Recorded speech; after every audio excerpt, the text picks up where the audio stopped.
see a lot of friendly faces in the crowd. Hello. I missed you. Okay.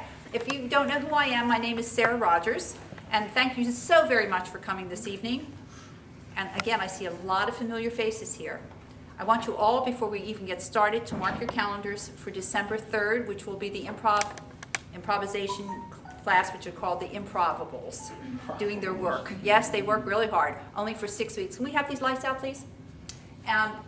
What you're going to see here tonight is an 8-week class of monologues and scenes. We have 4 people who've come here before, 2 brand new people, and what we do here is we mix the new people with more seasoned people.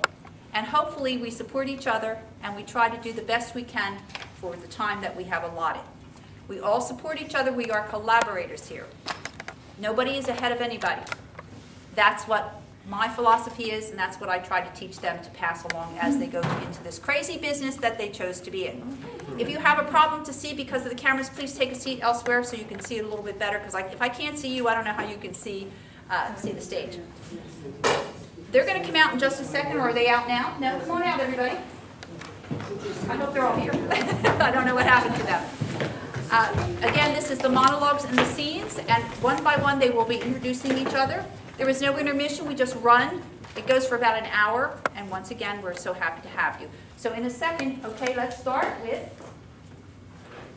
Good evening, ladies and gentlemen. My name is Samuel Tommy. Thank you very much for coming.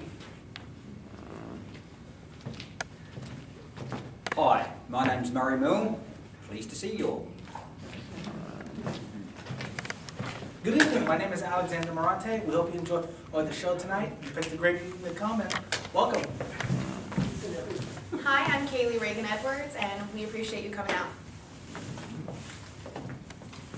Hello, my name is Jordan Patriarca. Please enjoy our show. Hi, my name is Cynthia Placencia. I'm glad you guys are here. Thank you.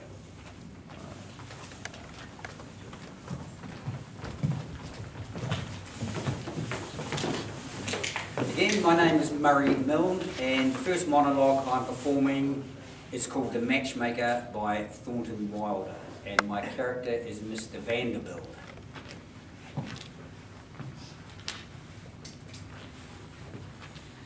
"99% of the people in the world today are fools, and the rest of us are in grave danger of contagion.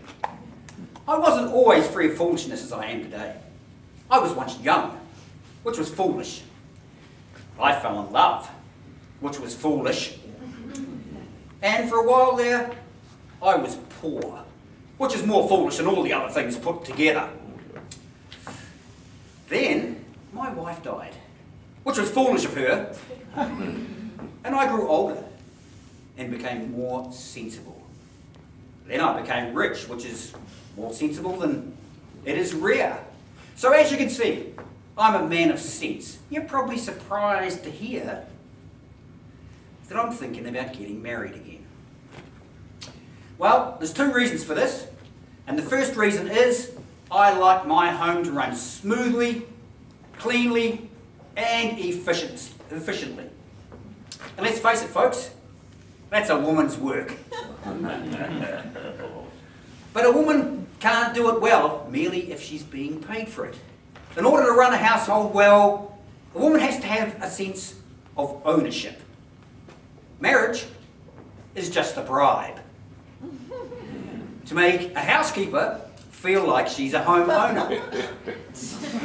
Have you ever seen an ant scurrying around, carrying a burden twice its weight? That energy, that drive. Well, that's what I think of when I see a woman running a household. Such passion in those little bodies. Arguments with the butcher over the best cut of meat. Fury at a moth being found in a cupboard. If women could just harness their energy for something bigger than a household or a baby carriage, they could conquer the world. And the second reason, ladies and gentlemen, I can see some of you might have figured it out. There's nothing like mixing with women to bring out the foolishness in a man of sense. Well, I've just turned 55, and I laid down the last quarter of my first $500,000. So, if I should lose my head, I've got enough money to buy it back. You know, I've worked hard all my life, and I've been cautious. So now it's time to take a risk and have a little bit of adventure, and I'm thinking about getting married again. Like all the other fools, I'm willing to risk a little bit of security for some adventure. Think about it.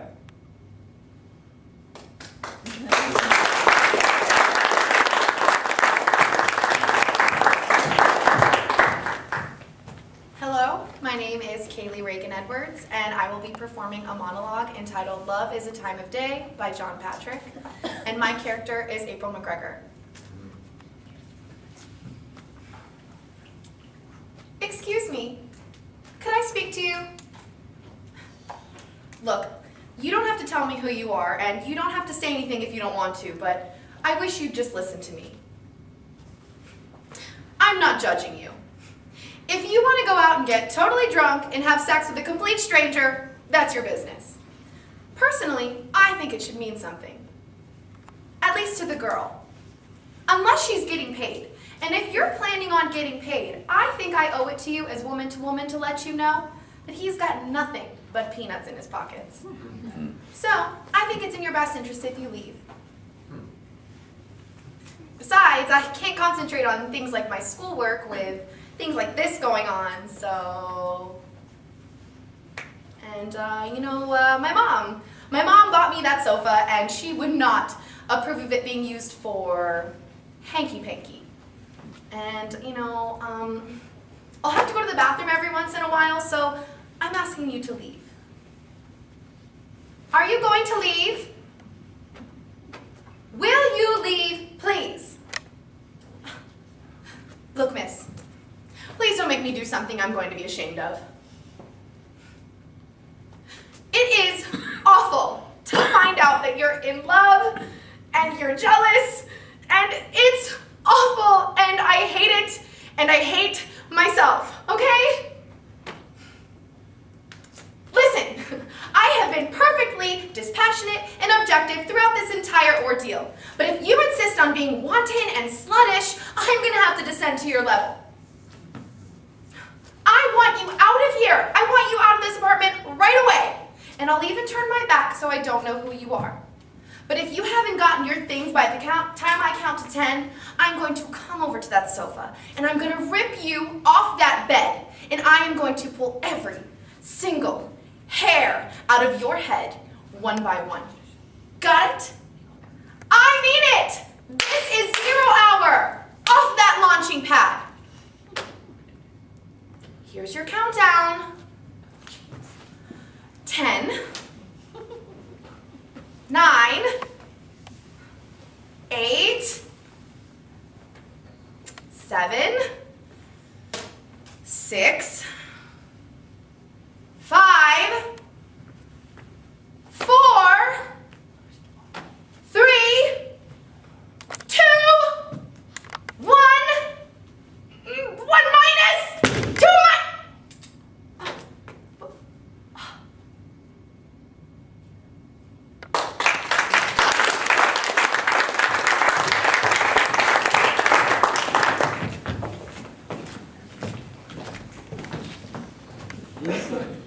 Okay, good evening, everyone. I hope you enjoyed those performances, and there's more to come. All right, so we're going to be doing an improvisation called Building an Inanimate Object.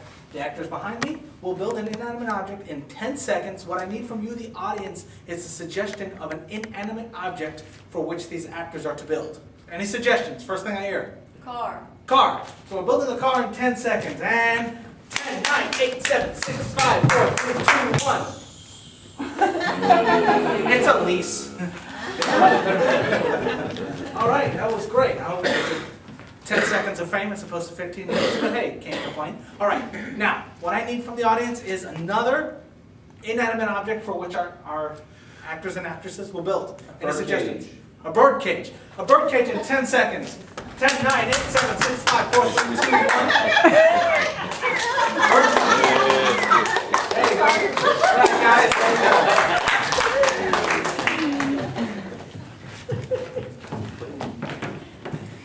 Hello, my name is Jordan Patriarca, and I will be performing a monologue from A Streetcar Named Desire by Tennessee Williams. My character is Blanche Dubois.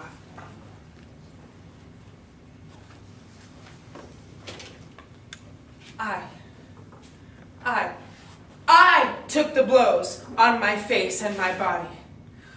All those deaths. That long parade to the graveyard. Mother. Father. Margaret. In that dreadful way. So big with it, she couldn't be put in a coffin, but had to be burned like rubbish. You came just in time for the funeral, Stella, and funerals are pretty compared to death. Funerals are quiet, but death's not always. Sometimes their breathing is hoarse. Sometimes it rattles. Sometimes they cry out, "Don't let me go!" Even the old sometimes say, "Don't let me go!" As if you can stop them.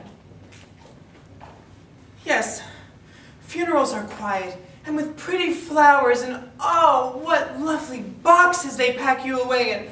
Unless you were there at the bed when they cried out, "Hold me," you would never suggest that there was a struggle for breath and bleeding. You didn't dream, but I saw. And now you sit there with your eyes telling me that I let the place go? How in the hell do you think all that sickness and dying was paid for? Death is expensive, Miss Stella. I mean, that's how I let it slip through my fingers. Oh, and poor old cousin Jessie? Right after Margaret's, hers. The Grim Reaper pitched a tent right up on our doorstep. Belle Reve was his headquarters. Which one of them left us a cent of insurance? Which one of them left us a fortune? Only poor Jessie. 100 to pay for the coffin.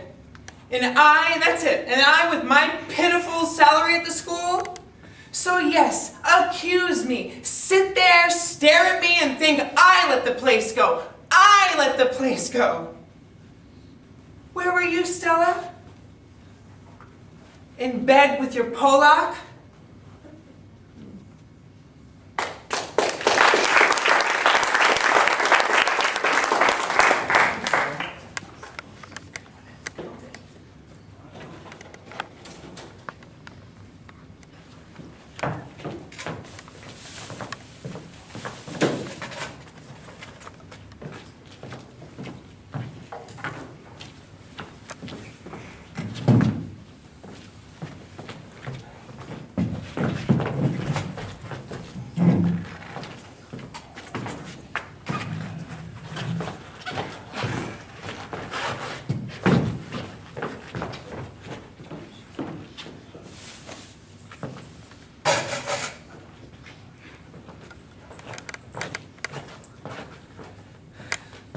Hi, my name's Murray Milne, And I am Alexander Morante and tonight we are performing a scene called Mice and Men. by John Steinbeck. My character is George. And I'm Lenny.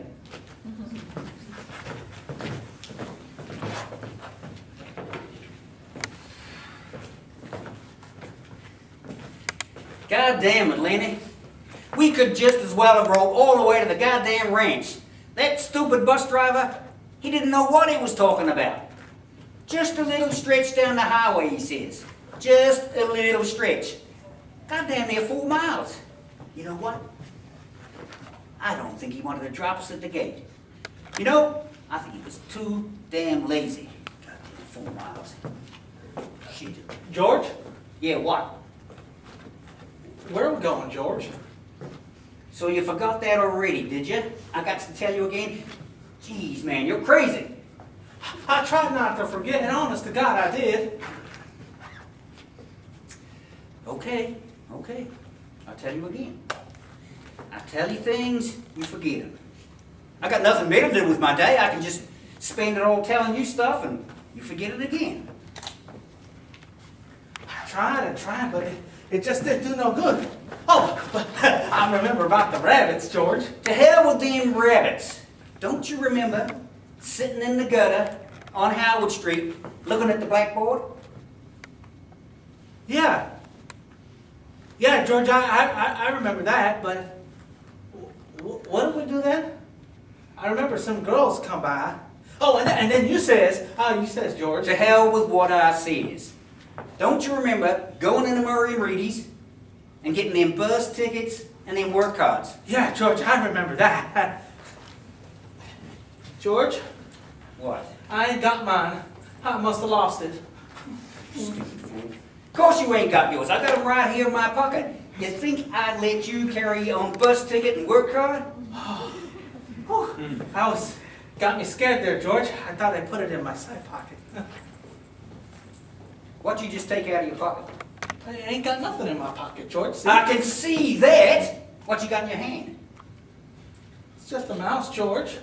A mouse. A live mouse. No, only a dead one. I didn't kill it. I found it dead, honest. Give it here. What you want with a dead mouse, anyhow?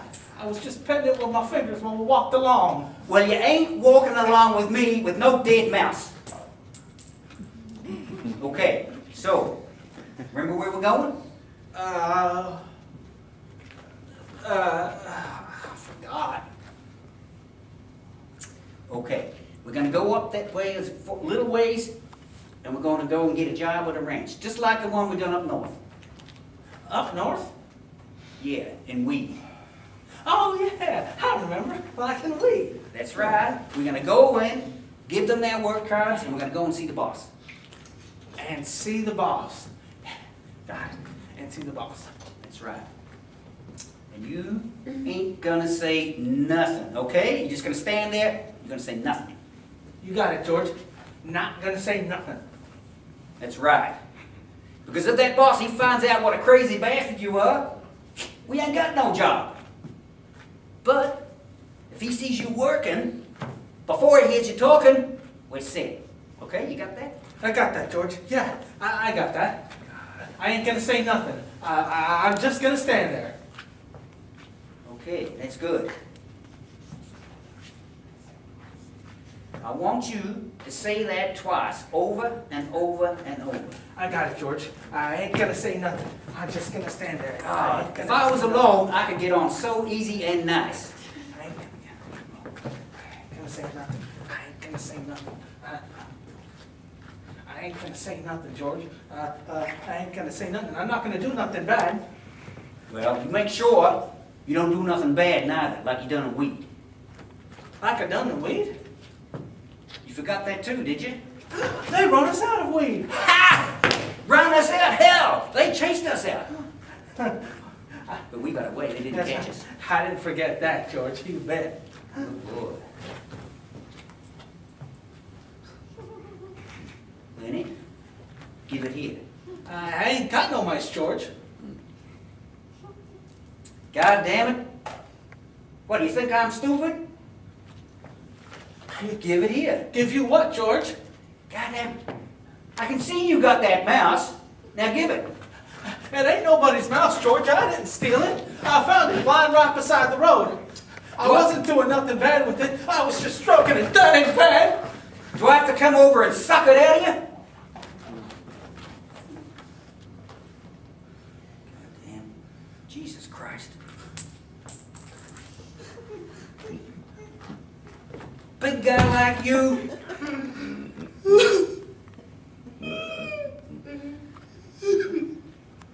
Oh, lady.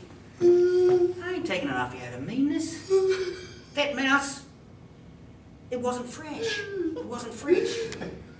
Anyhow, you killed it by petting it. Tell you what. You get yourself a fresh mouse, and I'll let you keep it, okay? But I don't know where there is no other mouse, George. I remember the lady used to give them to me. Everyone she got, she used to give them to me. But that lady ain't here no more.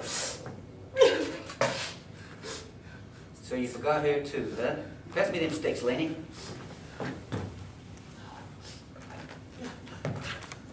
That lady, that was your own Aunt Clara.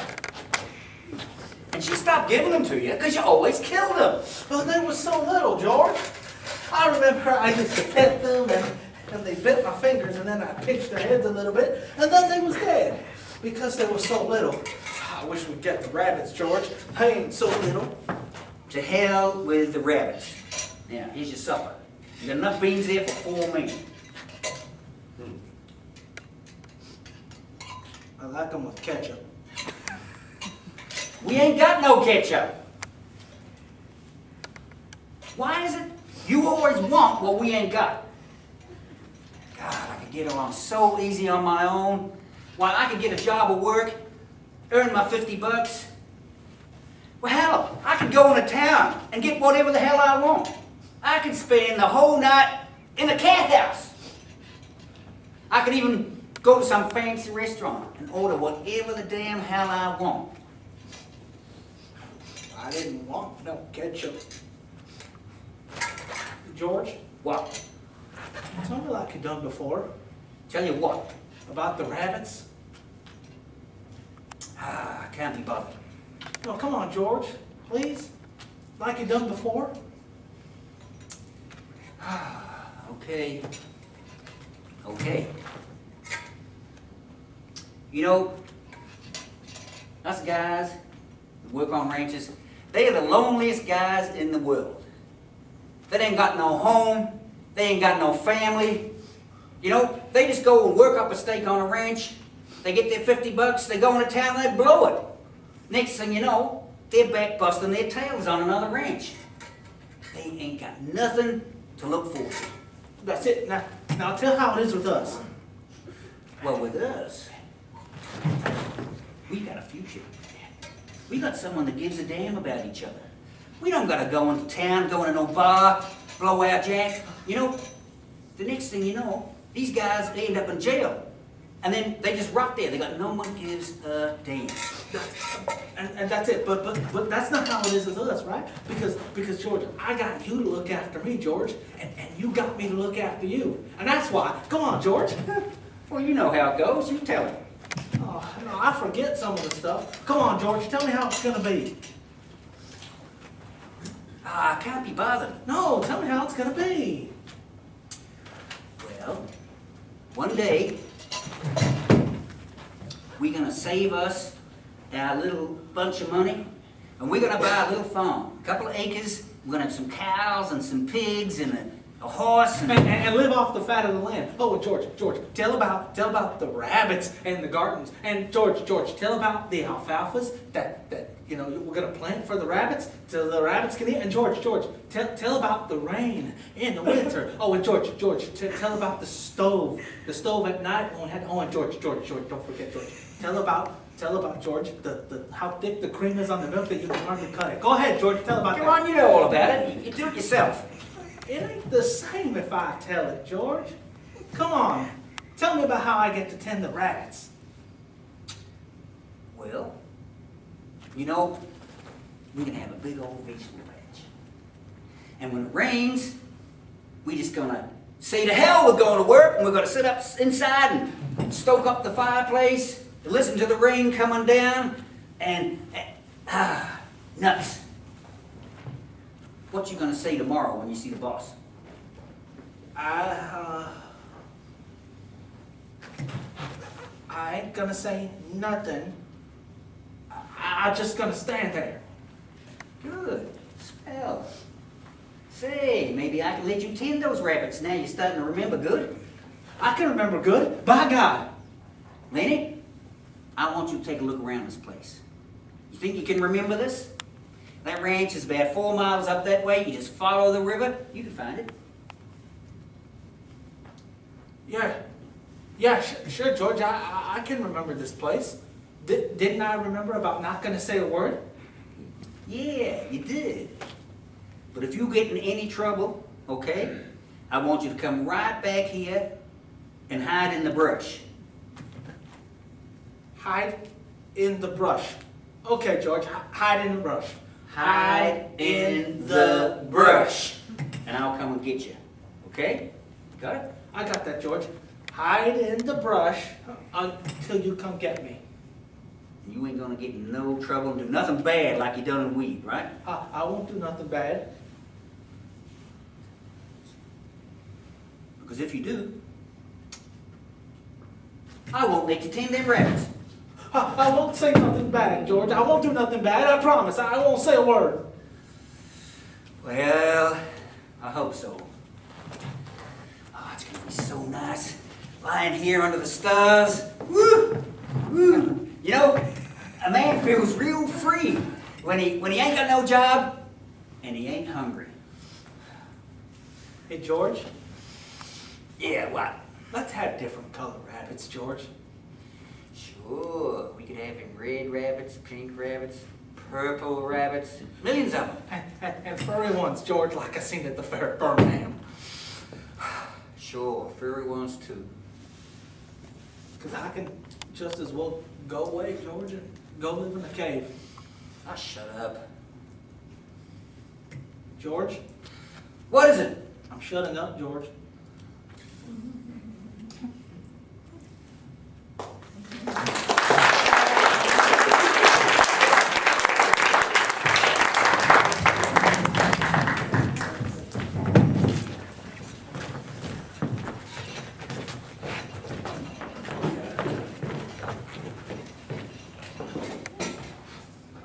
Hi, my name is Cynthia Placencia. I'm doing a monologue from friends and from lovers and other strangers, written by Frank Bologna and Renee Teller. Okay, it's like this, Joan. When I met Frank, he was so handsome and so clean. Did you see Seventh Heaven on the Late Show the other night? Well, Frank was clean like Charlie Farrell was in Seventh Heaven when he met Janet Gaynor, who was as innocent as I was. So it was a big shock to me to find out what a physical person he was on our honeymoon. You know what I'm talking about. Well, I don't like to talk about this, but it's hard for me to talk about this, but that's why I wasn't ready to get raped on my wedding night. Oh God, if I live to be 1,000 years, I'll never forget my rape with you know who. I didn't say a word. I was so nauseous. I ran to the bathroom, locked the door, because I don't like to make a scene. What's to enjoy? Love is not physical. Love is spiritual. Like the great love Ingrid Bergman had for Bing Crosby and the Bells of St. Mary's when she was a nun and he was a priest and they loved each other from afar. But Frank didn't want to know about that. I tried to understand Frank. But what was there to understand? But Frank was my husband, and my body was his sacred erotic right. So that's why it was hard for me to understand why he strayed. I know, it's a sin, but he did. He strayed. He strayed, and I left him for a couple of days, but I came back. Where was I going to go? And besides, you know me, I like to look on the bright side. At least she'll be the one nauseous now. I was so hurt. But Frank and I stuck it out. We made a life together. Frank and I, you know what I'm talking about, Joan? Frank and I, we stuck it out. Together. Frank and I.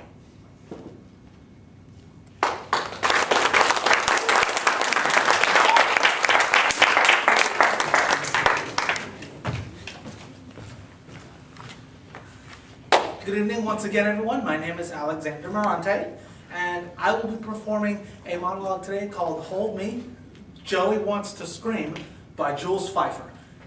And as you guessed, I will be playing Joey.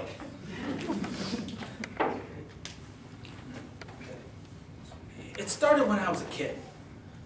I was playing ball and I found myself in a tight spot. So, in my head, I began announcing my way through the ball game. Okay, the count is 3 and 2. Joey steps out of the box. He digs a toe into the dirt. He stares out the window. He checks the runners up. He's into the wind-up, and here's the pitch. And from that day on, I announced my way through everything. School, for instance. The old second's hand is ticking away. 3 minutes to go into this history exam. Joey can't seem to find out an answer to question 5.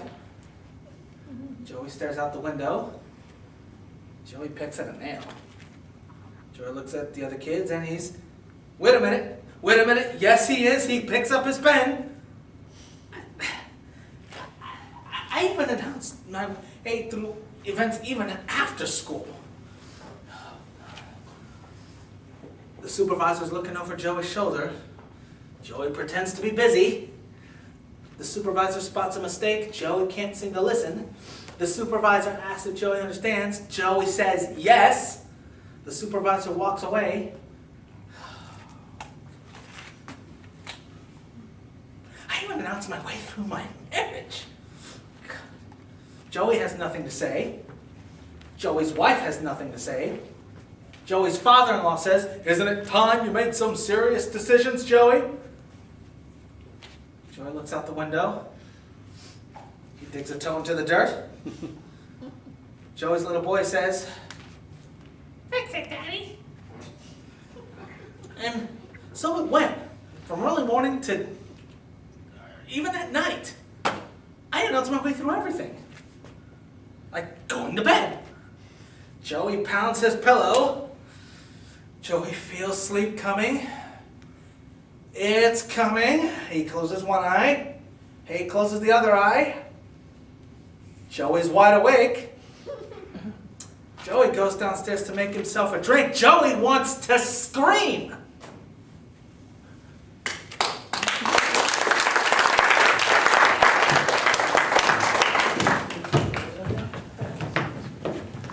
Hello again. My name is Ragan-Edwards. And we will be performing an improv called Building a Machine. So what I need from you are some suggestions of what type of machine to build. I will take the first one. Baby making machine. A baby making machine. All right, guys, you're going to be making a baby making machine. Ready, go.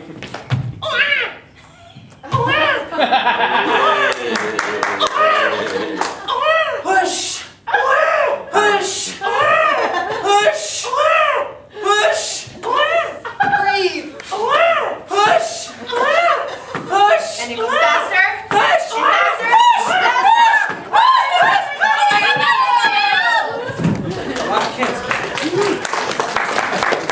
And I'll take one more suggestion for a machine that we should build. Popcorn making. Popcorn making machine. Oh, what original. All right. Ready, team, go.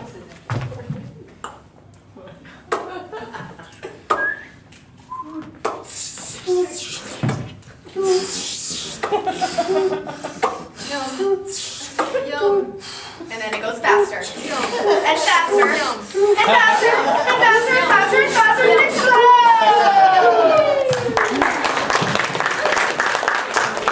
Thank you.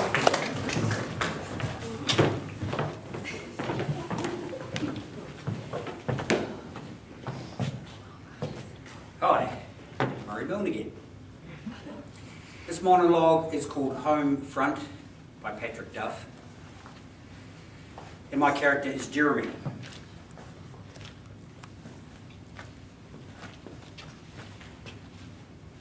I wouldn't hit you. I wouldn't give you the satisfaction. I've listened to you, now you're going to listen to me. You've got friends, haven't you?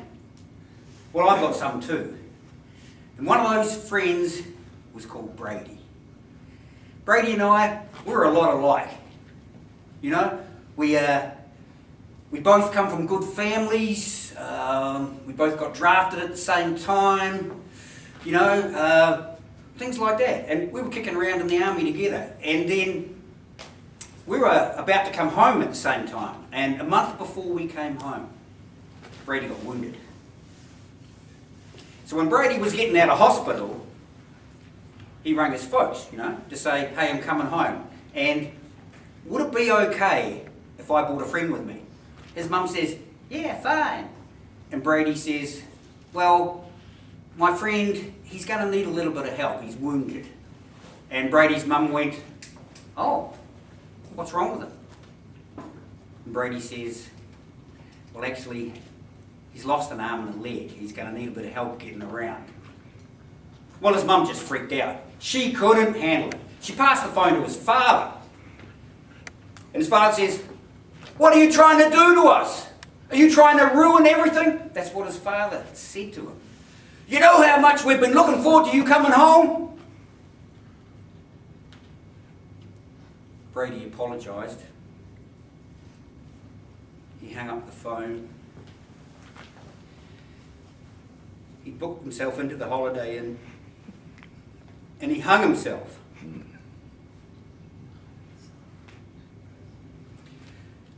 I wish I could have seen the expression on his parents' face.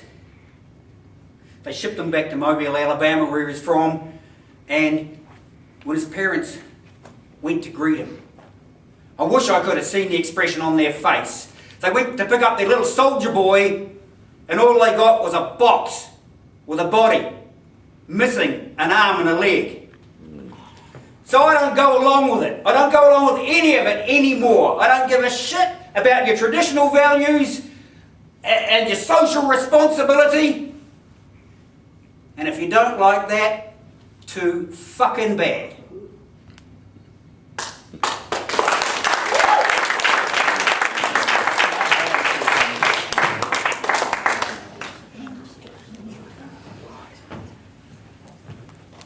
Hello again, my name is Samuel Tommy. I am performing a monologue from End of the World, written by author Copit. My character's name is Trent.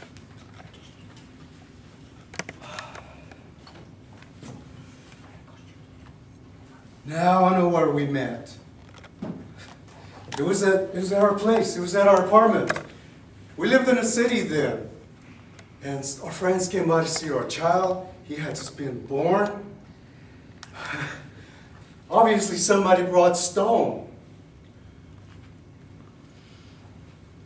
Because I can see him. I can see him.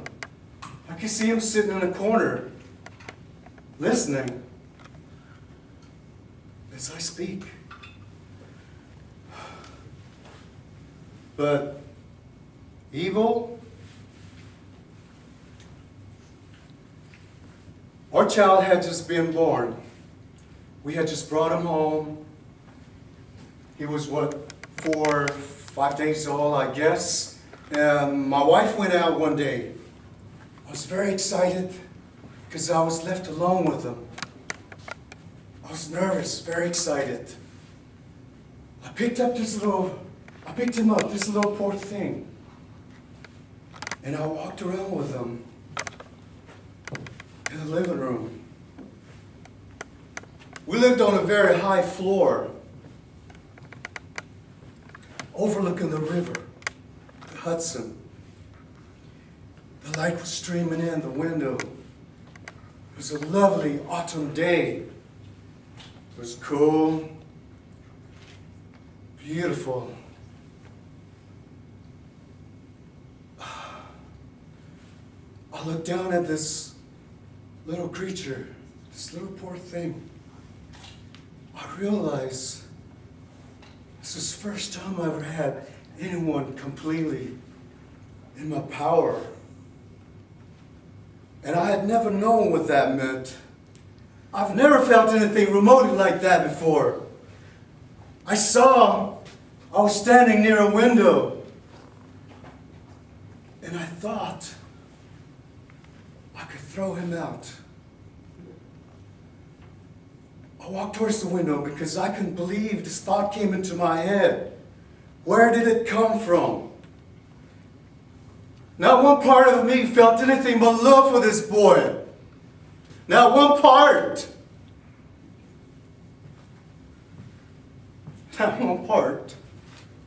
My wife and I, we had planned. We were both in love. No one could have been more in love with this child more than I. No one, maybe the same, but not more. And here I was thinking I could throw him down, and as he's falling, 10, 12, 15, 20 as he's falling. There's no way I could get him back. And I felt a thrill. I felt a thrill. It was there. It was there. But I didn't. But I resisted this. I resisted this. I resisted this by moving away. By closing the window. I resisted by taking him back into the other room. I sat down with him. There's not a chance I could have done that. And not a chance. Not a chance. But it was very, very seductive.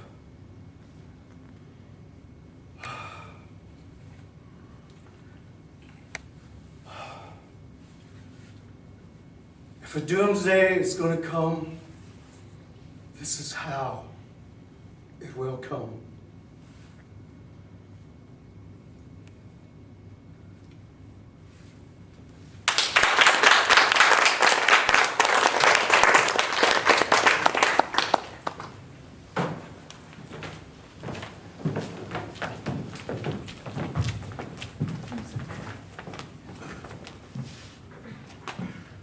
Hi, we're going to do an improvisation. It's called 3 Things You're Doing Wrong in the, and I need a location from one of our audience members. The zoo. The zoo, okay. All right, so, Samuel, 5 things you're doing wrong, or 3 things, right? 3 things Okay, you're all doing right. wrong in the zoo. Okay, first thing you're doing wrong in a zoo is that you shouldn't even be out there. You should be out exploring your own backyard, your own area, like 30 miles. Get out of the house. This is the first thing you're doing wrong. Second thing you're doing wrong at the zoo is that, let's see, you probably don't know where these animals come from. You don't know what they've gone through. So maybe you should educate yourself a little bit. And first thing you're not doing is you're not setting them free. Second thing. Third thing you're not doing right at the zoo is that you should bring some food and feed them. Okay, so we need a second location. Georgia. Georgia, okay. All right, so Murray, 3 things you're doing wrong in Georgia. 3 things you're doing wrong in Georgia. Georgia. Don't go up there to be an actor. It's all crap. It's all happening down here in South Florida. Second thing is, you're doing wrong in Georgia, eating way too many peaches. You know what happens when you eat too many peaches? Uh-oh, trouble. Third thing you're doing wrong in Georgia is trying to get a suntan. Come on, people, it snows in Georgia. Come and live in Florida. All right, so we need another location of 3 things you're doing Nursery. wrong. Sorry? Nursery. Nursery. Okay, so, Alexander, 3 things you're doing wrong in the nursery. Okay, so 3 things you're doing wrong in the nursery. Well, first thing that you're doing wrong is you teach the little spawns of Satan who's boss. So you get a big combat boot and you kick them right in the rear. That'll put them in place.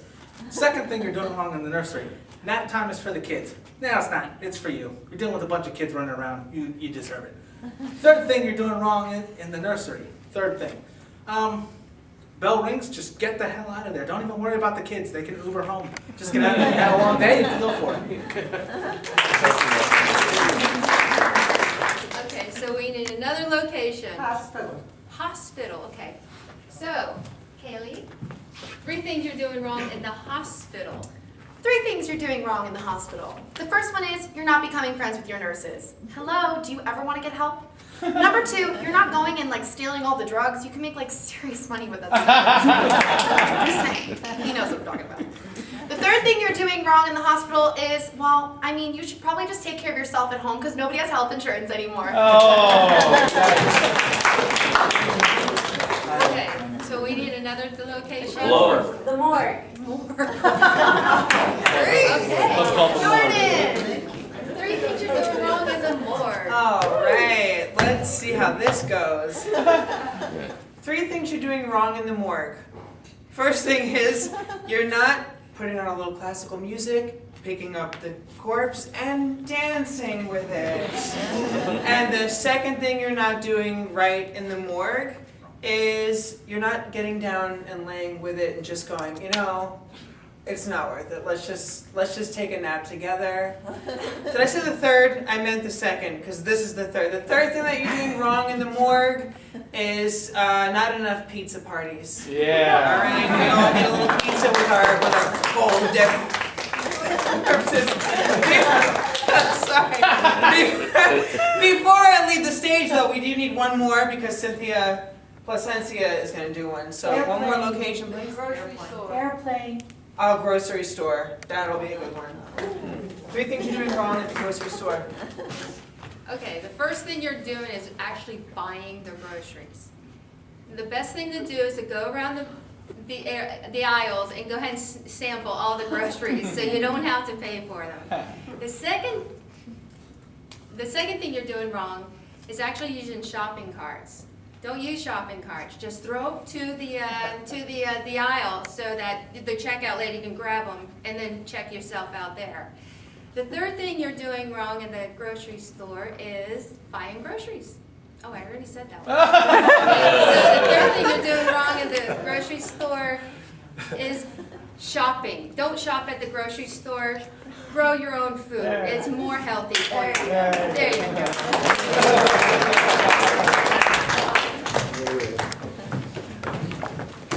Hello again.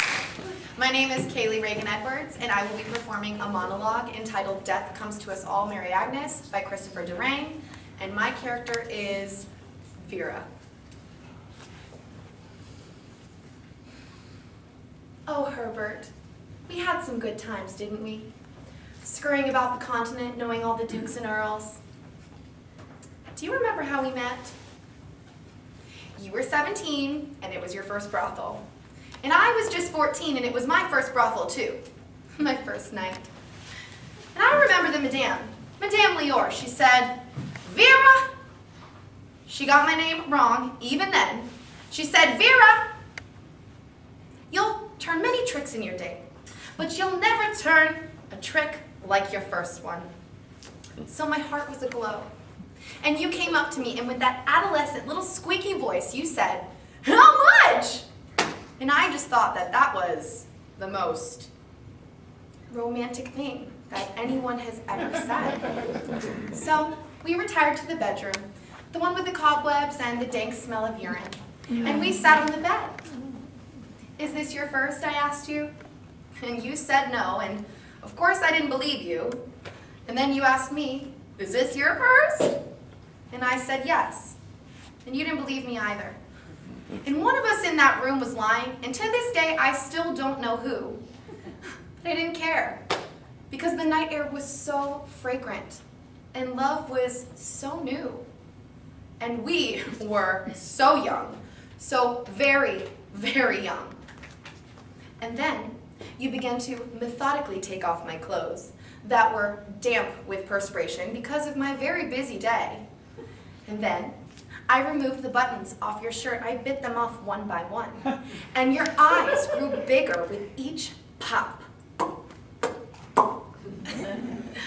And then, of course, I took off your pants. And you have to understand, I was a young woman, and I had never seen a man before, not even in a statue, because they didn't have museums back in that day, and even if they had, I probably wouldn't have gone. But then, your slender form got on top of my slender form.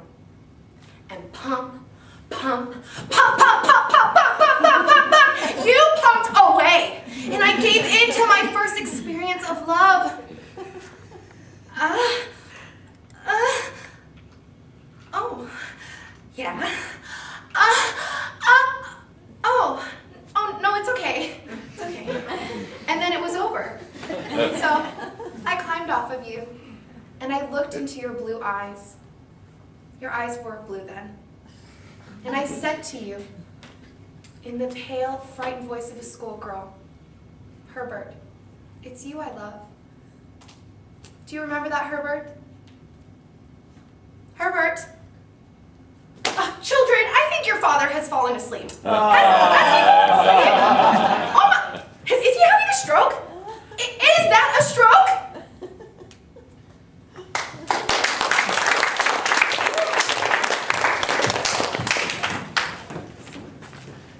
Good evening. I know you're tired of seeing my face. I am too. No. I will be performing a monologue called Talk Radio by Eric Bogosian, and my character is Barry Champlain.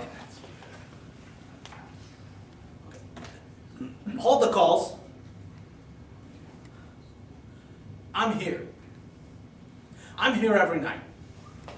I come up here every night. This is my job. This is what I do for a living. I come up here every night, and I do the best I can. I give you the best I can. I can't do better than this. I'm only a human being up here. I'm not God. A lot of you out there are not. I may not be the most popular guy in the world. That's not the point. I really don't care what you think about me. I mean, who the hell are you anyways, you audience? You call me up, you try to tell me things about myself. You don't know me. You don't know anything about me. You don't know what I like, what I don't like in this world. I'm just a voice. A voice in the wilderness. And you, like a pack of baying wolves, descend on me because you can't stand facing what it is you are and what you've made.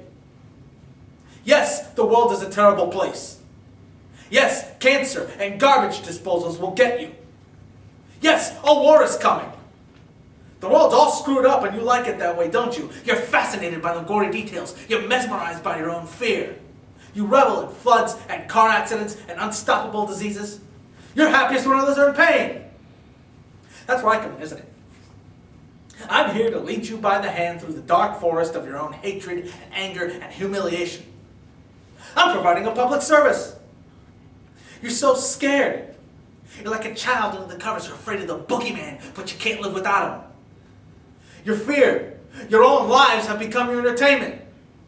Next month, millions of people are going to be listening to the show, and you have nothing to talk about. Marvelous technology is at our disposal, but instead of reaching up for new heights, we're going to see how far down we can go, how deep into the muck we can immerse ourselves. What do you want to talk about, huh? Baseball scores? Your pet? Orgasms? You're pathetic.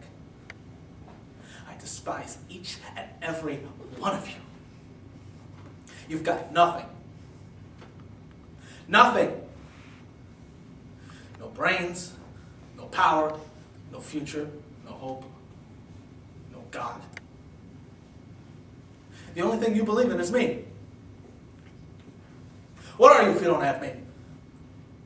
I'm not afraid to see. I come up here every night and I say my case. I say what I believe in. I have to. I have no choice. You frighten me. I come up here every night and I tear into you and I abuse you and I insult you and you just keep calling. What's the matter with you? Why do you keep calling? Stop talking. I don't want to hear it enough. I don't want to hear it anymore. Stop talking. Go away! Bunch of yellow-bellied, spineless, bigoted, quivering, drunken, insomniatic, paranoid, disgusting, perverted, voyeuristic, obscene phone callers. That's what you are. Oh, for the hell with you. I don't need your fear or your stupidity. You don't get it. It's wasted on you. Pearls before swine. If anyone else out there had any idea what I'm talking about, Fred, you're on.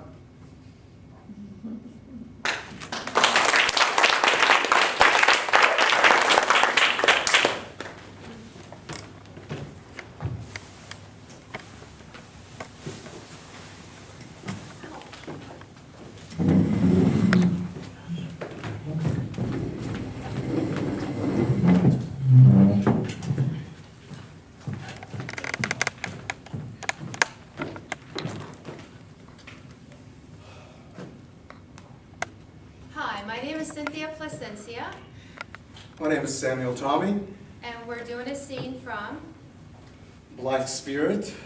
written by Noel Cowell, My character is Charles. and I'm playing Elvira.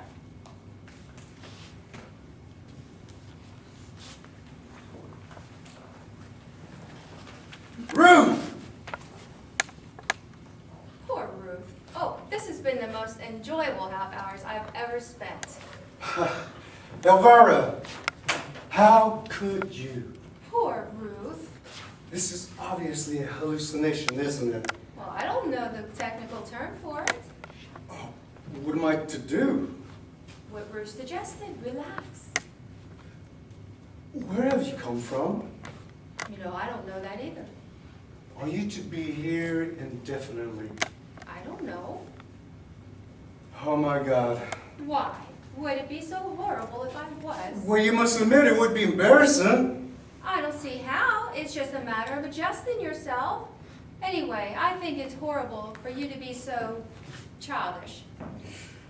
Now listen. Listen. I think you're mean.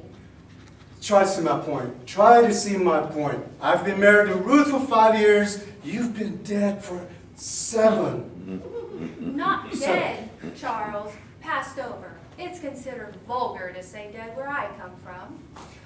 Passover then. At any rate, now that I'm here, the least you can be is more pleasant about it. Oh, my dear, I am delighted in one way. I don't believe you love me anymore. I shall always be in love with the memory of you.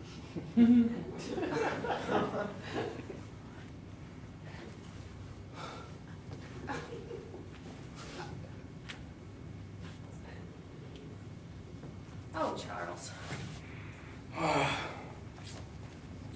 What is it? I want to cry, but I don't think I'm able to. What do you want to cry for? It's seeing you, and you being so irascible. Darling, I don't mean to be irascible. No, I don't mean to be irascible. I know. I don't mind it either. I never did.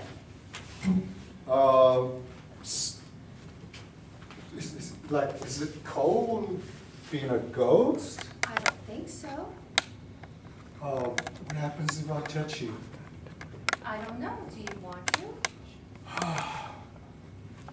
Oh, Elvira, What is it, darling? I just feel strange seeing you again. That's better.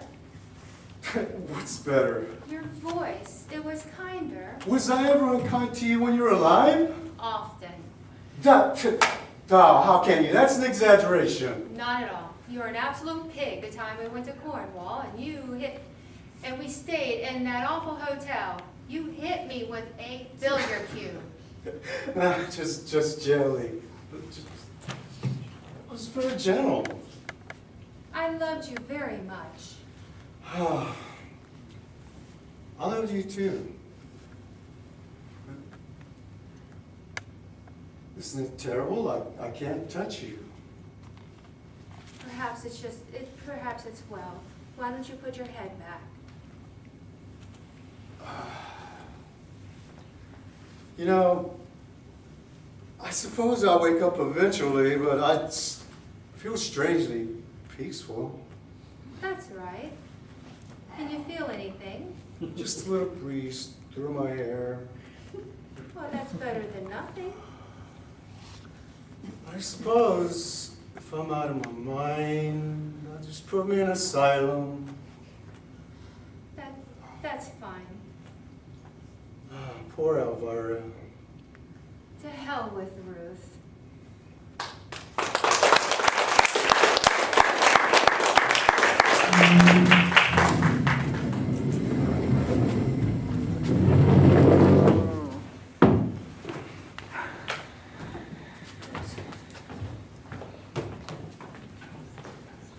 Hello, my name is Jordan Petriarca.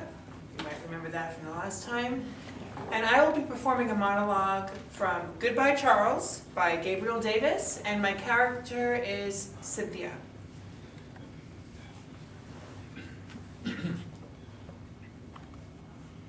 Don't do it.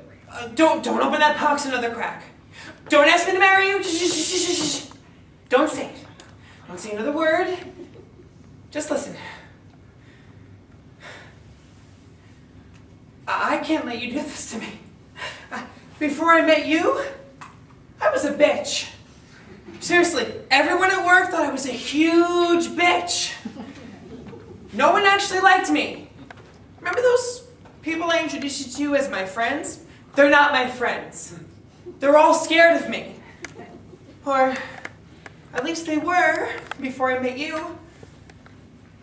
Before I met you, I never smiled or said thank you or please at restaurants.